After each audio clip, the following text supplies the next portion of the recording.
we're going to move on to, we're continuing 131 and doing 10 more and 10 less.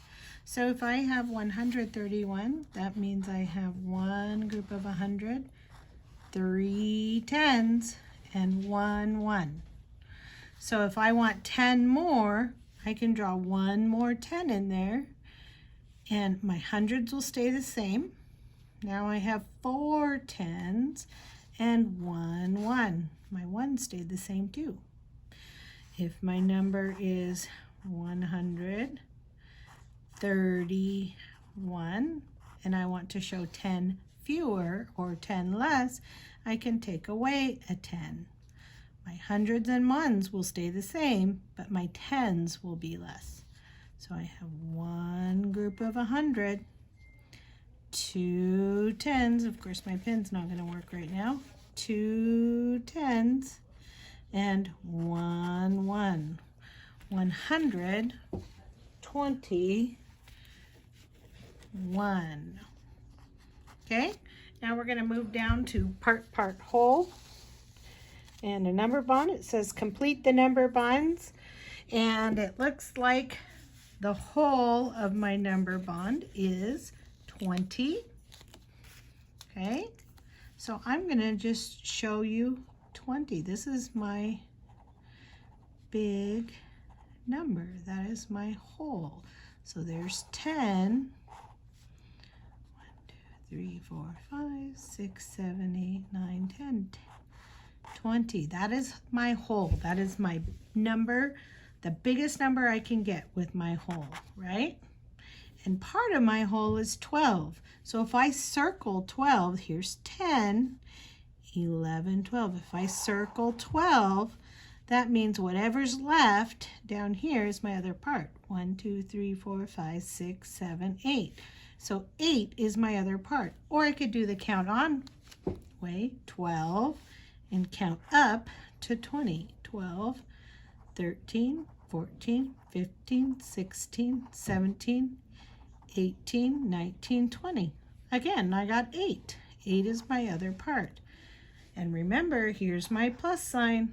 So a part plus a part is a whole. A part plus a part is a whole. A part plus a part is a whole. A part plus a part is a whole. So I have 12 as my first part, plus the other part was 8 equals 20. Now I'm going to move to even or odd, okay?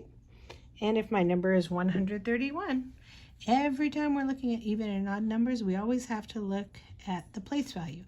We have our hundreds, we have our tens, and we have our ones. And we want to look at the ones place every time. So then I draw my ones. There's 1 1, and there's no partner. That means my number is odd. 131 is odd. So if I have the number 131, what number comes before? Well, I know that 0 comes before 1. So I think it's going to be a 0 here in the ones place. And a 13 here. Let's see, 130, 131. Yep, I'm right. My number is 131. What comes after 131? I know that a 2 comes after a 1, so I'm putting a 2 there. 131, 132. Yep, I'm right. And 130, 131, 132. 131 is between 130 and 132. Now we're going to look at our coins. It wants me to find $1.31. That's the same value as 131 cents. So I have $1 right here. There's $1. Now I need 31 cents. We're going to sing our coin song.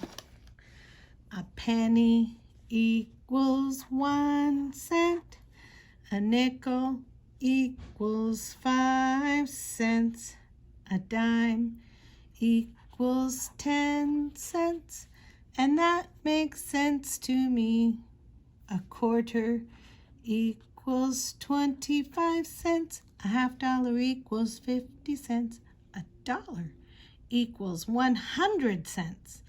And that makes sense to me. So I need to make $1.31. So if I have, I'm going to use this corner right here. And I'm going to write, I need $1.31. Or I need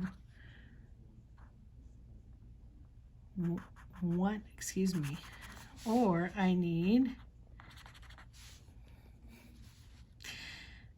131 cents. Okay, so if I have $1 bill, okay, that's 100 cents. So I'm going to put 100 there in my hundreds place. Hundreds, tens, ones. Now I need 31, right? So what number is close to 31? A quarter equals 25 cents. A quarter is. So a quarter is worth 2 tens and 5 ones. Now I have 125 and I still need to get to 31. I'm at 125 and I need to get to 131. So let's count on from 5, 25 up to 31. 25, 26, 27, 28, 29, 30, 31. Looks like I need 6 cents. Is there something that shows 6 cents? A nickel. A nickel gives me 5. So if I put 5 more cents right here for 5, that made 10 right there. Now I have 100, 110, 120, 130, and one more penny. So I need $1, a quarter, a dime, or nickel, excuse me, a nickel, and a penny.